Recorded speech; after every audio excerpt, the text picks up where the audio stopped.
জানতেন যে দাপর যুগের শেষ খুব কাছে এবং এখন কলি যুগের আগমন হতে চলেছে।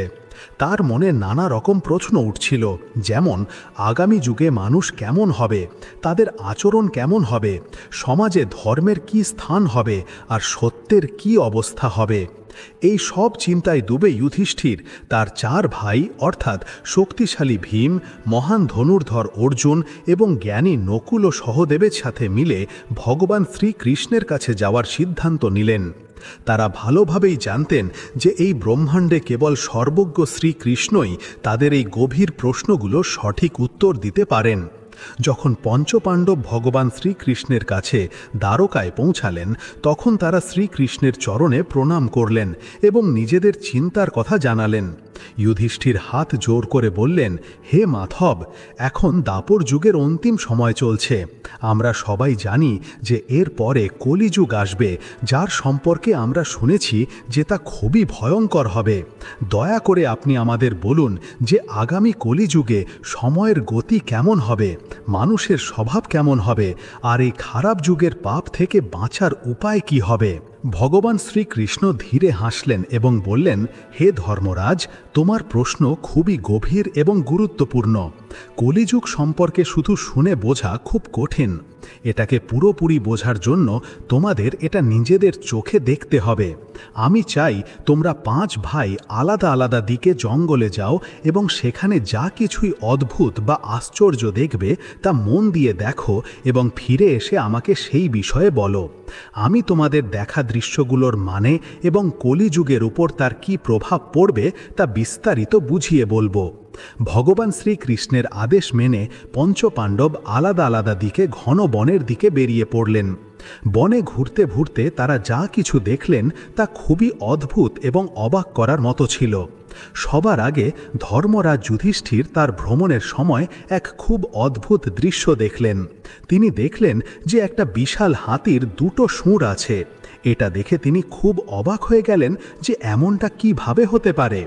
যখন তিনি তার যাত্রা শেষ করে ফিরে এলেন, তখন তিনি সবার আগে ভগবান শ্রীকৃষ্ণকে সেই 2 শুঁড়ওয়ালা হাতির ব্যাপারে বিস্তারিত বললেন।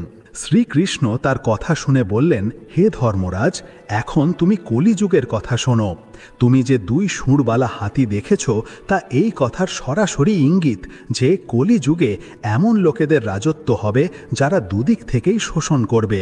এর মানে হলো তারা মুখে বলবে এক আর করবে আর এক, তাদের মনে থাকবে এক আর কাজে থাকবে অন্য কিছু। এমন দ্বিমুখী লোকেদেরই সমাজের ওপর শাসন থাকবে। তারা মিষ্টি মিষ্টি কথা বলে, বড় বড় প্রতিশ্রুতি দিয়ে সাধারণ মানুষকে নিজেদের দিকে টানবে, কিন্তু ভেতরে ভেতরে তারা জনতাকে 2 হাতে লুটবে আর শুধু নিজেদের ঘর ভরাবে।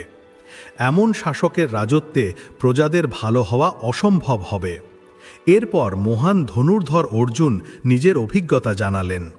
অর্জুন বললেন, হে মাধব, আমি যা দেখলাম তা তো আরও বেশি আশ্চর্যজনক ছিল। আমি জঙ্গলে ঘুরছিলাম, তখন আমি এমন এক পাখি দেখলাম যার ডানার ওপর বেদের পবিত্র রচনা লেখা ছিল, অর্থাৎ সে জ্ঞান ও ধর্মের প্রতীক ছিল। কিন্তু সেই পাখি একটা মরা পশুর মাংস খাচ্ছিল। এটা দেখে আমি অবাক হয়ে গেলাম যে যার কাছে এত পবিত্র জ্ঞান আছে সে এমন জঘন্য আর অধার্মিক কাজ কিভাবে করতে পারে। তখন শ্রীকৃষ্ণ বোঝালেন, হে অর্জুন, এটা কলিযুগের আর একটা তেতো সত্যি। কলিযুগে এমন লোক হবে যারা বড় জ্ঞানী আর গুণী বলে পরিচিত হবে। তারা মানুষকে ধর্ম আর জ্ঞানের বড় বড় কথা শোনাবে, কিন্তু তাদের নিজেদের আচরণ হবে রাক্ষসের মতো। তারা বাইরে থেকে পণ্ডিত আর বিদ্বান সাজবে, কিন্তু ভেতর থেকে তাদের পুরো ধ্যান এই চিন্তায় থাকবে যে কোন মানুষ মারা গেলে তার সম্পত্তি বা তার পদ তাদের নামে হয়ে যাবে। বড় বড় প্রতিষ্ঠান আর মঠের প্রধান পদে বসে থাকা লোকেরা এটাই ভাববে যে কবে কেউ মরবে বা কেউ নিজের পদ থেকে সরবে আর আমরা সেই পদে বসব। তারা যতই বড় জ্ঞানী হোক না কেন, তাদের নজর সব সময় অন্যের ধন, পদ আর মাংসের ওপরই আটকে থাকবে। কলিযুগে এমন ভণ্ড লোকেদের সংখ্যা অনেক বেশি হবে। খুব কমই এমন খাঁটি সাধু পুরুষ দেখা যাবে যে নিজের জ্ঞান অনুযায়ী আচরণ করবে। এবার শক্তিশালী ভীমের আলা ছিল। ভীম নিজের অভিজ্ঞতা শুনিয়ে বললেন, মাধব, আমি দেখলাম যে একটা গাই সদ্য একটা সুন্দর বাছুরের জন্ম দিয়েছে। জন্মের পর সেই গাই নিজের বাছুরকে খুব আদর করে চাটতে শুরু করলো, কিন্তু সে তাকে এত বেশি চাটছিল, এত জোরে জোরে চাটছিল যে সেই বেচারা ছোট্ট বাছুরটি রক্তাক্ত হয়ে গেল। এটা কেমন মমতা যা নিজেরই সন্তানকে এত কষ্ট দিচ্ছে? তখন শ্রীকৃষ্ণ বললেন, হে ভীম, কলিযুগের মানুষও ঠিক এমনটাই হয়ে যাবে। কলিযুগে বাবা মা নিজের সন্তানদের প্রতি এত বেশি মমতা দেখাবে, তাদের এত বেশি আদর যত্ন করবে যে সেই সন্তানদের নিজেদের বিকাশের, নিজের পায়ে দাঁড়ানোর সুযোগই পাবে না। তারা মোহমায়ায় নিজের সন্তানদের এত বেঁধে রাখবে যে তাদের জীবন ঘরের চার দেওয়ালের মধ্যেই নষ্ট হয়ে যাবে। যদি অন্য কারোর ছেলে ঘর ছেড়ে সাধু হয়, তবে হাজার হাজার লোক তার দর্শন করতে যাবে আর তার প্রশংসা করবে। কিন্তু যদি নিজের ছেলে সাধু হওয়ার কথা বলে, তবে সেই বাবা মা কাঁদবে আর বলবে যে আমার ছেলের কি হবে, আমাদের বুড়ো বয়সের সাহারা কে হবে। তারা এত মমতা দেখাবে যে তাকে পরিবারের মোহ মায়াতেই বেঁধে রাখবে আর তার জীবন ওখানেই শেষ হয়ে যাবে। শেষে সে বেচারা অনাথ হয়ে মরবে। বাস্তবে আমাদের এটা বুঝতে হবে যে আমাদের সন্তানরা পুত্রবধূর আমানত, মেয়েরা জামাইয়ের আমানত, আমাদের এই শরীর মৃত্যুর আমানত, আর আমাদের আত্মা পরমাত্মার আমানত। মানুষের নিজের এই সত্য সম্পর্ক জেনে নেওয়া উচিত। এরপর জ্ঞানী সহদেব তার অভিজ্ঞতা জানালেন। তিনি বললেন, হে শ্রীকৃষ্ণ, আমি চতুর্থ আশ্চর্য দেখলাম। আমি দেখলাম যে এক জায়গায় ৬-৭টি কুয়ো একসাথে তৈরি করা ছিল। আশেপাশের সব কুয়োতে মিষ্টি জল কানায় কানায় ভরা ছিল, কিন্তু সেই সবগুলোর মাঝখানে যে কুয়োটা ছিল, যেটা সব থেকে গভীরও ছিল, সেটা একদম খালি আর শুকনো পড়েছিল। আমার এটা দেখে খুব আশ্চর্য হলো যে এমনটা কিভাবে হতে পারে যে আশেপাশে জল আছে আর মাঝখানের গভীর কুয়ো খালি রয়ে গেছে। তখন শ্রীকৃষ্ণ বললেন, হে সহদেব, এটা কলিযুগের আরেকটা তেতো সত্যি। কলিযুগে ধনী লোকেরা নিজের ছেলে মেয়ের বিয়েতে, আলিশান বাড়ি তৈরিতে আর ছোট বড় উৎসবে লাখ লাখ টাকা জলের মতো ভাসিয়ে দেবে। তারা মদ, মাংস আর ফালতু আয়েসে টাকা ওড়াবে, কিন্তু যদি তাদের পাশের বাড়িতেই কোনো গরিব খিদে তেষ্টায় মরেও যায়, তবে তারা তার দিকে ফিরেও তাকাবে না। বলার মানে হলো এই যে কলিযুগে অন্ন বা খাবারের ভাণ্ডার ভরা থাকবে, কিন্তু তবুও মানুষ খিদায় মরবে। একদিকে বড় বড় মহল আর বাংলোতে আলিশান পার্টি চলতে থাকবে, তো অন্যদিকে পাশের কোণে ঘরে কোনো মানুষ খিদের জ্বালায় প্রাণ হারাবে। সমাজে ধনী আর গরিবের পার্থক্য নিজের চরম সীমায় থাকবে, আর মানুষের মন থেকে দয়া আর করুণা শেষ হয়ে যাবে। শেষে নকুল তার অভিজ্ঞতা শোনালেন। তিনি বললেন, হে শ্রীকৃষ্ণ, আমিও একটা আশ্চর্যজনক ঘটনা দেখলাম। আমি দেখলাম যে একটা উঁচু পাহাড়ের ওপর থেকে একটা খুব বড় চাটান বা পাথর গড়িয়ে দ্রুত নিচে আসছিল। সেটা নিজের পথে আসা কত বড় বড় মজবুত গাছ আর অন্য বিশাল পাথরগুলোর সাথে ধাক্কা খেল, কিন্তু কেউই তাকে আটকাতে পারল না। সে সব কিছু তছনছ করতে করতে এগিয়ে যাচ্ছিল, কিন্তু শেষে যেই সেই বিশাল পাথর একটা খুব ছোট আর নরম গাছের সাথে ধাক্কা খেল, সেটা সেখানেই অলৌকিকভাবে স্থির হয়ে গেল, থেমে গেল। তখন শ্রীকৃষ্ণ বললেন, হে নকুল, এটা কলিযুগের সবচেয়ে বড় সত্য আর সবচেয়ে বড় আশা। কলিযুগে মানুষের মন পাপ আর অধর্মের দিকে নিচে নামবে, তার জীবন পতনের দিকে যাবে।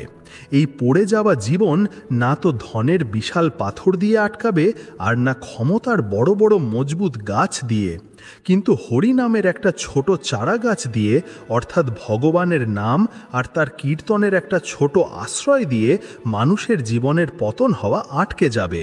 কলিযুগে কেবল এবং কেবল ভগবানের নামই মানুষকে সব পাপ আর সব বিপদ থেকে বাঁচাবে। বলুন জয় শ্রীকৃষ্ণ।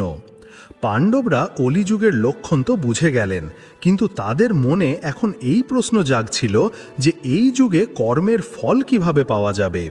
যুধিষ্ঠির নম্রভাবে জিজ্ঞাসা করলেন, হে মাধব, আপনি আমাদের কলিযুগের ভয়ানক রূপের সাথে পরিচয় করালেন, কিন্তু দয়া করে এটা বলুন যে এই যুগে কর্মের বিচার কিভাবে হবে? ভালো কাজের কি কোনো দাম থাকবে? খারাপ কাজের ফল কি সাথে সাথে পাওয়া যাবে, নাকি জন্মে জন্মে তাড়া করবে? শ্রীকৃষ্ণ একটা দীর্ঘশ্বাস নিলেন আর বললেন, হে ধর্মরাজ, তোমার প্রশ্নই এই সংসারের সবচেয়ে বড় সত্য। কর্মের নিয়ম অটল, তা যুগের পরিবর্তনে বদলায় না। কিন্তু হ্যাঁ, কলিযুগে তার প্রভাব আর দেখার ধরন একটু আলাদা হবে। এই ব্যাপারটা বোঝানোর জন্য আমি তোমাকে এক প্রাচীন রাজার গল্প শোনাচ্ছি, যিনি নিজের কর্মের ফল নিজের চোখে দেখেছেন আর ভোগ করেছেন। এই গল্পটা মন দিয়ে শুনবে, কারণ এতে তোমার সব প্রশ্নের উত্তর লুকিয়ে আছে। অনেক দিন আগে অবন্তী নামের এক বিশাল আর সমৃদ্ধ রাজ্য ছিল। সেই রাজ্যের রাজার নাম ছিল বিক্রমসেন। রাজা বিক্রমসেন খুব ধার্মিক, ন্যায়পরায়ণ আর প্রজাপালক ছিলেন। তার রাজ্যে কেউ দুঃখী ছিল না। তিনি রোজ যজ্ঞ করতেন, ব্রাহ্মণদের দান করতেন, গরিবদের সাহায্য করতেন এবং তিনি নিজের রাজ্যে অনেক মন্দির, ধর্মশালা আর কুঁয়ো তৈরি করেছিলেন।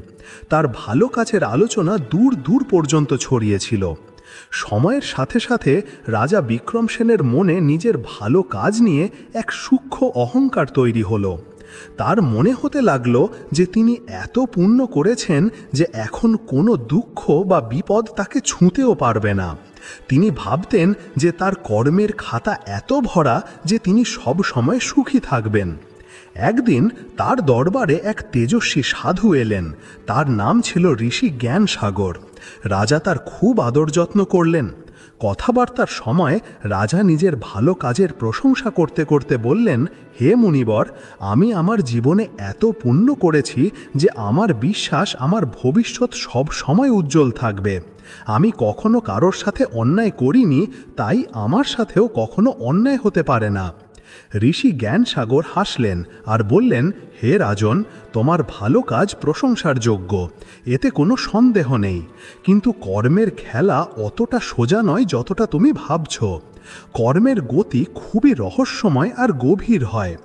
কখনো কখনো যেই কাজগুলোকে আমরা খুব ছোট মনে করি তার ফল অনেক বড় হয়, আর কখনো কখনো বড় বড় পুণ্য একটা ছোট পাপের কারণে বিফলে চলে যায়।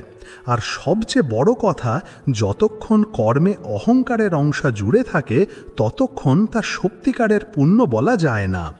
রাজার সাধুর কথা ভালো লাগলো না। তার মনে হলো সাধু তার পুণ্যগুলোকে ছোট করে দেখছেন। তিনি বললেন, হে মুনিবর, আপনি হয়তো বলতে চাইছেন যে আমার পুণ্যকর্ম আমাকে বাঁচাতে পারবে না। আমি এটা মানতে পারি না। ঋষি শান্তভাবে বললেন, হে রাজন, আমি তোমার পরীক্ষা নিচ্ছি না, তোমাকে সত্যের সাথে পরিচয় করাচ্ছি। কর্মের রহস্য বোঝার জন্য আমি তোমাকে এক ব্যবসায়ীর গল্প শোনাচ্ছি। সেটা শুনে হয়তো তোমার চোখ খুলে যাবে। ঋষি গল্প বলা শুরু করলেন। এক নগরে ধনঞ্জয় নামের এক খুব ধনী আর ধার্মিক ব্যবসায়ী থাকত। সেও তোমারই মতো খুব দান পুণ্য করত। সে নিজের জীবনে কখনো কোনো পাপ করেনি এমনটাই সে মানত। একবার তার নগরে ভয়ানক খরা বা দুর্ভিক্ষ হলো। মানুষ এক মুঠো খাবারের জন্য কাঙাল হয়ে গেল। ধনঞ্জয় নিজের অন্নের ভাণ্ডার গরিবদের জন্য খুলে দিল। সে দিন রাত মানুষের সেবা করত। একদিন এক খুব ক্ষুধার্ত আর দুর্বল বুড়ি তার কাছে এলো এবং খাবার চাইতে লাগল। ধনঞ্জয় সেই সময় খুব ক্লান্ত ছিল আর একটু খিটখিটে হয়ে গিয়েছিল। সে বুড়িকে খাবার তো দিল, কিন্তু দেওয়ার সময় তার মুখ দিয়ে বেরিয়ে গেল, জানি না কোথা থেকে সব চলে আসে, কাজ কাম তো করে না, শুধু চাইতে চলে আসে। বুড়ি চুপচাপ খাবার নিল আর চলে গেল। সময় কাটল, ধনঞ্জয়ের মৃত্যু হলো। নিজের পুণ্যের জোরে সে পরের জন্মে এক রাজপরিবারে জন্ম পেল। সে এক রাজকুমার হলো, কিন্তু জন্ম থেকেই সে এক অদ্ভুত রোগে ভুগছিল। তার পুরো শরীরে অসহ্য জ্বালা হতো। বড় বড় বৈদ্য এলো, কিন্তু কেউ তার চিকিৎসা করতে পারল না। সে দিন রাত যন্ত্রণায় ছটপট করত।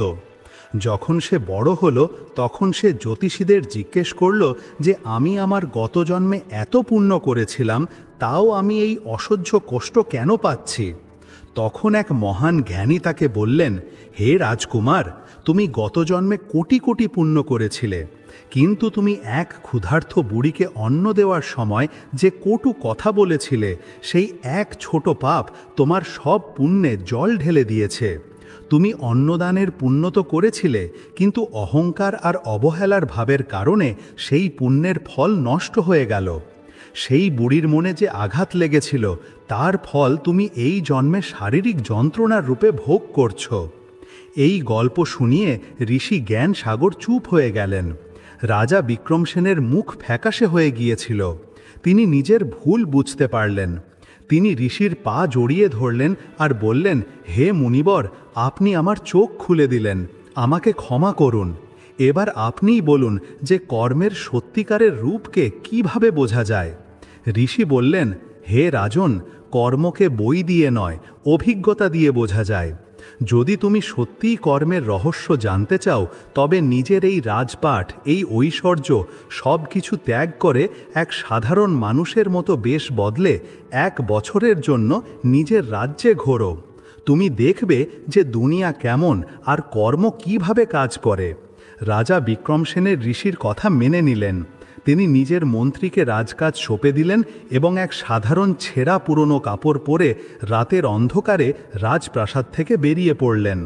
এখন তিনি রাজা নন, একজন সাধারণ ভিখারি ছিলেন। শুরুতে তো তার খুব কষ্ট হলো। যাদের তিনি নিজের প্রজা মনে করতেন, তারাই তাকে তাড়িয়ে দিচ্ছিল। তিনি প্রথমবার খিদের আসল মানে বুঝলেন। অনেক দিন ধরে তিনি খাবার পেতেন না। তিনি বুঝে গেলেন যে ভরা পেটে কাউকে উপদেশ দেওয়া কত সহজ, কিন্তু সেই খিদে সহ্য করা কত কঠিন। ঘুরতে ঘুরতে তিনি এক ছোট গ্রামে পৌঁছালেন। সেখানে তিনি দেখলেন যে এক কুঁড়ে ঘরের বাইরে এক কাঠুরে বসে কাঁদছিল। রাজা তার কাছে গেলেন এবং তার কান্নার কারণ জিজ্ঞেস করলেন। কাঠুরে বলল যে তার মেয়ে খুব অসুস্থ আর গ্রামের বৈদ্য বলেছে যে তার চিকিৎসা কেবল এক দুর্লভ শিকড় বা জড়িবুটি দিয়ে হতে পারে, যা পাশের ভয়ানক জঙ্গলে এক উঁচু পাহাড়ের ওপর পাওয়া যায়। কাঠুরে বলল, আমি বুড়ো আর দুর্বল, আমি ওই পাহাড়ে চড়তে পারবো না। রাজা বিক্রমসেনের মনে দয়া জেগে উঠল। তিনি ভুলে গেলেন যে তিনি নিজে কত ক্ষুধার্ত আর ক্লান্ত। তিনি সেই কাঠুরেকে বললেন, তুমি চিন্তা করো না, আমি তোমার জন্য ওই জড়িবুটি নিয়ে আসব। রাজা সেই ভয়ানক জঙ্গলে চলে গেলেন। পথে বন্য জানোয়ারের ভয় ছিল, কাঁটাঝোপ ছিল, কিন্তু তার মনে শুধু সেই অসুস্থ মেয়েটির খেয়াল ছিল। অনেক দিনের কঠিন চড়াইয়ের পর তিনি সেই পাহাড়ের চূড়ায় পৌঁছালেন এবং তিনি সেই জড়িবুটি পেয়ে গেলেন। যখন তিনি ফিরে এলেন, তখন তিনি খিদে আর ক্লান্তিতে প্রায় অজ্ঞান হওয়ার অবস্থায় ছিলেন। তার কাছে খাওয়ার জন্য শুধু একটা শুকনো রুটি ছিল, যা তাকে কেউ দয়া করে দিয়েছিল। যেই তিনি সেই রুটি খেতে বসলেন, তিনি দেখলেন যে একটা কুকুর, যে হয়তো অনেক দিন ধরে না খাওয়া ছিল, তার দিকে বড় আশায় তাকিয়ে আছে। রাজার মনে এক মুহূর্তের জন্য দ্বিধা এলো না। তিনি সেই রুটি কুকুরের সামনে ফেলে দিলেন এবং নিজে জল খেয়ে নিজের খিদে মেটালেন। এই কাজ করার সময় রাজার মনে কোনো অহংকার ছিল না। তিনি এটা ভাবছিলেন না যে আমি একজন রাজা হয়ে এই পুণ্য করছি। তিনি শুধু এক দুঃখী বাবার সাহায্য আর এক ক্ষুধার্ত পশুর যন্ত্রণাকে অনুভব করছিলেন। সেই রাতে যখন রাজা এক গাছের নিচে ঘুমোচ্ছিলেন, তখন তার স্বপ্নে ঋষি জ্ঞানসাগর এলেন আর বললেন, হে রাজন, আজ তুমি কর্মের আসল অর্থ বুঝে গেছো। যখন তুমি কোনো স্বার্থ ছাড়া, কোনো অহংকার ছাড়া নিঃস্বার্থভাবে সেবা করলে, তখন তুমি সেই পুণ্য অর্জন করলে যা তোমার হাজার হাজার যজ্ঞের থেকেও বড়। এখন তুমি নিজের রাজ্যে ফিরে যেতে পারো। যখন রাজা বিক্রমসেনের চোখ খুলল, তখন তিনি দেখলেন যে তার রাজকীয় পোশাক আর গহনা তার কাছেই রাখা আছে। তিনি বুঝতে পারলেন যে তার পরীক্ষা শেষ হয়ে গেছে। তিনি নিজের রাজ্যে ফিরে এলেন আর আবার সিংহাসনে বসলেন। কিন্তু এখন তিনি আর আগের মতো রাজা ছিলেন না। এখন তার মনে অহংকার নয়, বরং করুণা আর সেবার ভাব ছিল। এই দীর্ঘ গল্প শুনিয়ে ভগবান শ্রীকৃষ্ণ পাণ্ডবদের বললেন, হে পাণ্ডবগণ, কলিযুগে মানুষ রাজা বিক্রমসেনের মতোই নিজেদের ছোট ছোট পুণ্যের অহংকার করবে। তারা লোক দেখানোর জন্য দান করবে, লোক দেখানোর জন্য ধর্ম পালন করবে, কিন্তু তারা তার সত্যিকারের ফল পাবে না। সত্যিকারের ফল তো কেবল সেই পাবে যে নিঃস্বার্থভাবে কোনো অহংকার ছাড়া কাজ করবে। কলিযুগে বড় বড় যজ্ঞ আর অনুষ্ঠান করার প্রয়োজন হবে না। কোনো ক্ষুধার্তকে ভালোবেসে রুটি খাওয়ানো, কোনো তৃষ্ণার্তকে জল পান করানো, কোনো দুঃখী মানুষের চোখের জল মুছে দেওয়া, এটাই সবচেয়ে বড় ধর্ম হবে। বন্ধুরা, এখন আপনারা নিশ্চয়ই ভাবছেন যে যদি কলিযুগ এতটাই খারাপ হয়, পাপে ভরা থাকে, তবে একে সব যুগের মধ্যে শ্রেষ্ঠ অর্থাৎ সবচেয়ে ভালো যুগ কেন বলা হয়েছে? এরও একটা খুব সুন্দর আর জ্ঞানগর্ভ গল্প আছে। একবারের কথা, বড় বড় ঋষিমুনিরা এক জায়গায় জড়ো হলেন। তাদের সবার মধ্যে এই বিষয় নিয়ে গভীর তর্ক শুরু হলো যে 4 যুগের মধ্যে কোন যুগ সবচেয়ে ভালো। অনেক ঋষি সত্য যুগকে সবচেয়ে ভালো বললেন, কারণ সেই সময় ধর্ম নিজের শিখরে ছিল আর কোনো পাপ ছিল না। কেউ ত্রেতা যুগকে শ্রেষ্ঠ বললেন, তো কেউ দাপর যুগকে। যখন কোনো এক সিদ্ধান্তে আসা গেল না, তখন এটা ঠিক হলো যে যেই যুগে সবচেয়ে কম পরিশ্রম করে সবচেয়ে বেশি পুণ্য কামানো যায় আর অতি সাধারণ মানুষও সহজে ধর্মকর্ম করে পুণ্য কামাতে পারে, সেই যুগকেই সবচেয়ে শ্রেষ্ঠ মানা হবে। কিন্তু পণ্ডিতদের মধ্যে কখনোই সহজে সহমত হওয়া যায় না। বিবাদ বাড়তেই থাকল। শেষে সবাই মিলে এটা ঠিক করলেন যে এই ঝগড়া করে কোনো লাভ নেই। আমরা সবাই মহর্ষি ব্যাসজির কাছে যাই। তিনি সবচেয়ে বড় জ্ঞানী। তিনি যা সিদ্ধান্ত দেবেন আমরা সবাই সেটাই মেনে নেব। ব্যাসজির উত্তর জানার জন্য সব ঋষিমুনি তার কাছে চললেন। যখন তারা সেখানে পৌঁছালেন, তখন মহর্ষি ব্যাসজি পবিত্র গঙ্গা নদীতে স্নান করছিলেন। সব ঋষি তার বাইরে আসার অপেক্ষা করতে লাগলেন। ব্যাসজিও দেখলেন যে নদীর তীরে অনেক ঋষিমুনি জড়ো হয়েছেন। তিনি গঙ্গায় একটা গভীর ডুব দিলেন। যখন তিনি জল থেকে বাইরে এলেন, তখন তিনি একটা মন্ত্র বললেন, যা স্নানের সময় বলা মন্ত্রগুলোর থেকে একদম আলাদা ছিল। সব ঋষিরা ব্যাসজিকে উচ্চ স্বরে জপ করতে শুনলেন, কলিযুগই সর্বশ্রেষ্ঠ, কলিযুগই শ্রেষ্ঠ। এর আগে যে ঋষিমুনিরা কিছু বুঝতে পারতেন, ব্যাসজি আবার গঙ্গায় ডুব দিলেন। এবার যখন তিনি ওপরে এলেন, তখন বললেন, শূদ্রই সাধু, শূদ্রই সাধু। এটা শুনে তো মুনিরা একে অপরের মুখ দেখতে লাগলেন। তারা আরও বেশি অবাক হয়ে গেলেন। ব্যাসজি তৃতীয় ডুব দিলেন। যখন তিনি এবার বাইরে এলেন, তখন বললেন, নারী ধন্য, ধন্য নারী। এটা দেখে মুনিদের খুব আশ্চর্য হলো। তারা এই ব্যাপারটা একদম বুঝতে পারলেন না যে ব্যাসজির কি হলো। তিনি স্নান করার সময় এই কোন অদ্ভুত মন্ত্র জপ করছেন। যখন ব্যাসজি স্নান করে নিজের কুটির বা আশ্রমের দিকে এগোলেন, তখন সব ঋষিমুনিও তার পিছু পিছু গেলেন। ব্যাসজি নিজের পুজো শেষ করলেন, আর যখন বাইরে এলেন, তখন ঋষিদের নিজের অপেক্ষায় বসে থাকতে দেখলেন। ব্যাসজি তাদের স্বাগত জানালেন আর জিজ্ঞেস করলেন, বলুন, আপনারা সবাই কিভাবে এলেন? ঋষিরা বললেন, মহারাজ, আমরা তো এসেছিলাম নিজেদের একটা সমস্যার সমাধান করাতে, কিন্তু আপনি তো আমাদের অনেক নতুন ধাঁধায় ফেলে দিলেন। স্নান করার সময় আপনি যে মন্ত্র বলছিলেন, তার নিশ্চয়ই কোনো খুব গভীর অর্থ হবে। আমরা সেটা বুঝতে পারিনি। দয়া করে আমাদের সেটার মানে বিস্তারিত বুঝিয়ে বলুন। ব্যাসজি হেসে বোঝাতে শুরু করলেন, আমি যে বললাম কলিযুগই শ্রেষ্ঠ, শূদ্রই সাধু আর নারী ধন্য, এই কথাগুলো এতটাই গভীর নয় যে আপনাদের মতো মহান পণ্ডিতরা বুঝতে পারবেন না। তাও আমি আপনাদের এর কারণ বলছি।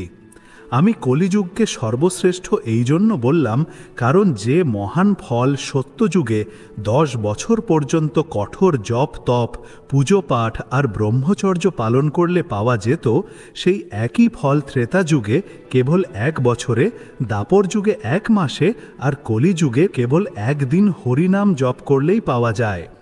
সত্যযুগে যে ফল পাওয়ার জন্য কঠোর ধ্যান করতে হতো, ত্রেতায় বড় বড় যজ্ঞ করতে হতো আর দাপরে দেবদেবীদের বিধে বিধান মেনে পুজো করতে হতো, কলিযুগে সেই মহান ফল পাওয়ার জন্য কেবল শ্রীকৃষ্ণের নাম জপ করাই যথেষ্ট।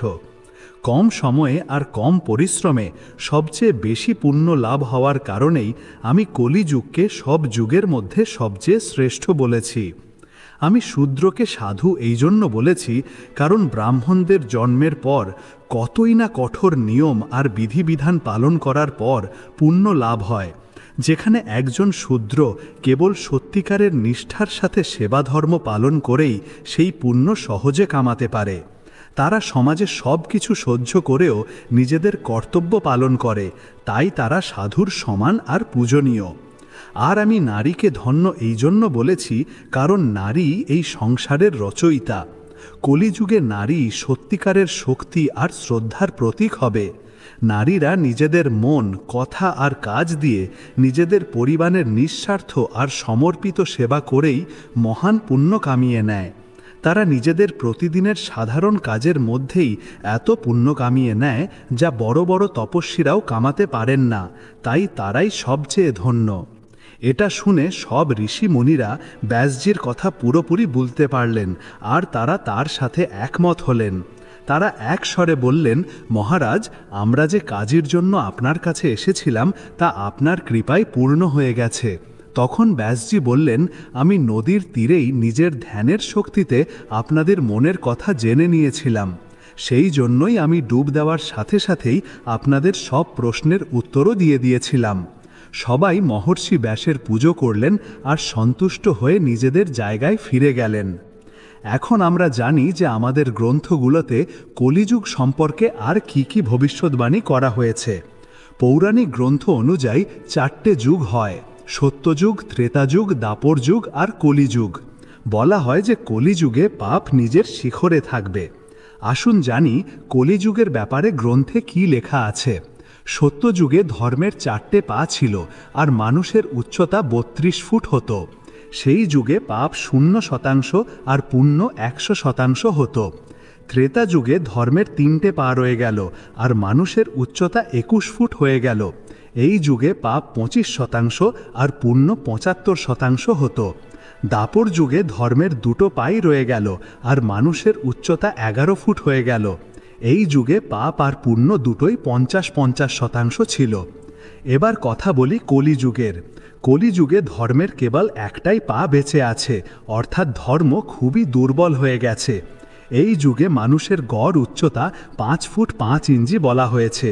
এই যুগে পাপের মাত্রা 75% আর পুণ্যের মাত্রা কেবল 25% বলা হয়েছে।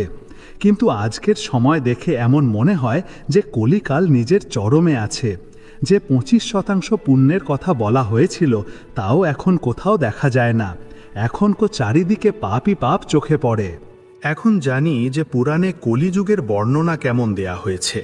পুরাণে এটা লেখা আছে যে যেমন যেমন কলিযুগ এগোবে তেমন তেমন ভারতের গদিতে এমন লোকেদের শাসন হবে যারা ধর্মের বিরোধী হবে। এই লোকেরা জনতার সাথে সব সময় মিথ্যা বলবে আর তাদের নিজেদের কোনো ধর্ম থাকবে না। তারা ভারতকে ভাঙার চেষ্টা করবে আর দেশে অরাজকতা ও অশান্তি ছড়িয়ে দেবে। ব্রাহ্মণরা নিজেদের সংস্কারহীন হয়ে যাবে আর রাজারাও শূদ্রদের মতো আচরণ করবে। কিছু মূর্খ লোক নিজেদের ছোট বুদ্ধি দিয়ে ঈশ্বর আর ধর্মগ্রন্থের অস্তিত্ব নিয়ে প্রশ্ন তোলার দুঃসাহস করবে। কাশ্মীর, সিন্ধু তট আর অন্য অনেক প্রদেশে ম্লেচ্ছ আর শূদ্রদের রাজত্ব হবে। সব রাজা আর রাজনীতিবিদরা ভ্রষ্ট আর অধার্মিক হবে। তারা ছোট ছোট কথায় রেগে আগুন হয়ে যাবে আর নির্দোষ নারী, শিশু আর ব্রাহ্মণদের মারতেও দ্বিধা করবে না। তারা অন্যদের স্ত্রী আর ধন হড়প করার জন্য সব সময় তৈরি থাকবে। তারা লুটপাট করে নিজেদের প্রজারই রক্ত চুষবে। যখন রাজা এমন হবে তখন প্রজার স্বভাবও তেমন হয়ে যাবে। মানুষ নিজেদের মধ্যেও একে অপরকে কষ্ট দেবে আর শেষে সবাই ধ্বংস হয়ে যাবে। ভবিষ্যৎ পুরাণে ব্রহ্মাজি নারদজিকে বলছেন যে ভয়ঙ্কর কলিযুগ এলে মানুষের আচরণ দুষ্ট হয়ে যাবে। সংসারে পারস্পরিক বিরোধ আর ঘৃণা ছড়িয়ে পড়বে। সাধু সন্তরা খুব দুঃখী হবেন আর মানুষ নিজের ধর্ম ছেড়ে অন্য ধর্ম গ্রহণ করবে। দেবতাদের আশীর্বাদও পাওয়া বন্ধ হয়ে যাবে আর মানুষের বুদ্ধি ধর্মের উল্টো দিকে চলতে শুরু করবে। মহর্ষি ব্যাসজির মতে কলিযুগে বেদের পালন কেউ করবে না। বিবাহকে ধর্ম নয় বরং একটা চুক্তি বা সমঝোতা মনে করা হবে। শিষ্যরা নিজের গুরুর আদেশ পালন করবে না আর পুত্ররাও নিজের বাবা মায়ের প্রতি নিজেদের ধর্ম পালন করবে না। সমাজে যে বলবান হবে সেই সবার প্রভু হবে। মানুষ নিজের মেয়েকেই বিক্রি করে নিজের পেট চালাবে। কলিযুগে যেই কোনো শক্তিশালী ব্যক্তির কথা হবে সেটাই শাস্ত্র মনে করা হবে। কলিযুগের আরও কিছু লক্ষণ আমাদের গ্রন্থে বলা হয়েছে। সামান্য টাকা আসতেই মানুষের মধ্যে খুব বড় অহংকার চলে আসবে। নারীরা কেবল নিজেদের চুল সাজিয়েই নিজেকে সুন্দরী ভাবার গর্ব করবে। নারীরা নিজের গরিব স্বামীকে ছেড়ে দেবে আর ধনী পুরুষই তাদের স্বামী বা প্রভু হবে। মানুষ নিজের সব টাকা আলিশান বাড়ি বানাতেই শেষ করে দেবে, যার ফলে দান পুণ্যের মতো ভালো কাজ হবে না। কলিযুগের নারীরা নিজেদের ইচ্ছে মতো জীবন কাটাবে আর অন্যায়ের পথে টাকা রোজগার করা পুরুষদের প্রতি বেশি আকর্ষিত হবে। কলিযুগের প্রজারা সব সময় বন্যা আর খরার ভয়ে চিন্তিত থাকবে। বৃষ্টি না হওয়ায় মানুষ তপস্বীদের মতো ফল, মূল আর পাতা খেয়ে বাঁচতে বাধ্য হবে, আর অনেক লোক তো আত্মহত্যা করে নেবে। পৃথিবীতে সব সময়